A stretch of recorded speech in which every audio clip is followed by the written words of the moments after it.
কুয়েতের যে কোনো ইমার্জেন্সি অ্যালার্ম পেয়ে যাবেন আপনার মোবাইলে। ভিডিওটি ফলো করুন।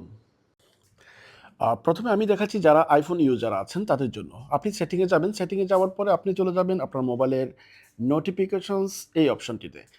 এখানে ক্লিক করার পরে চলে যাবেন একেবারে নিচে, স্ক্রল করে একেবারে নিচে চলে যাবেন। নিচে গেলেই আপনি দেখতে পাবেন ৩টি অপশন আছে এখানে।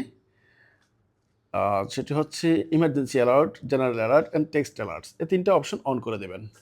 যদি আপনার আইফোনে এই ৩টি অপশন না থাকে তাহলে আপনি আবার সেটিংয়ে গিয়ে জেনারেলে যাবেন। জেনারেলে গিয়ে আপনার মোবাইলটি সফটওয়্যার আপডেট করে নেবেন।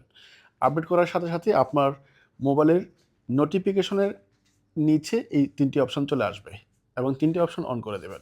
যদি আপনি অ্যান্ড্রয়েড ইউজার হন তাহলে সেটিংয়ে যাবেন। সেটিংয়ে যাওয়ার পরে একটু নিচে নামলেই আপনি দেখতে পাবেন সেফটি অ্যান্ড ইমার্জেন্সি। সেখানে ক্লিক করবেন। সেখানে ক্লিক করার পরে একেবারে নিচে ওয়্যারলেস ইমার্জেন্সি অ্যালার্টে ক্লিক করবেন এবং অ্যালাউ অ্যালার্টস দিয়ে দেবেন।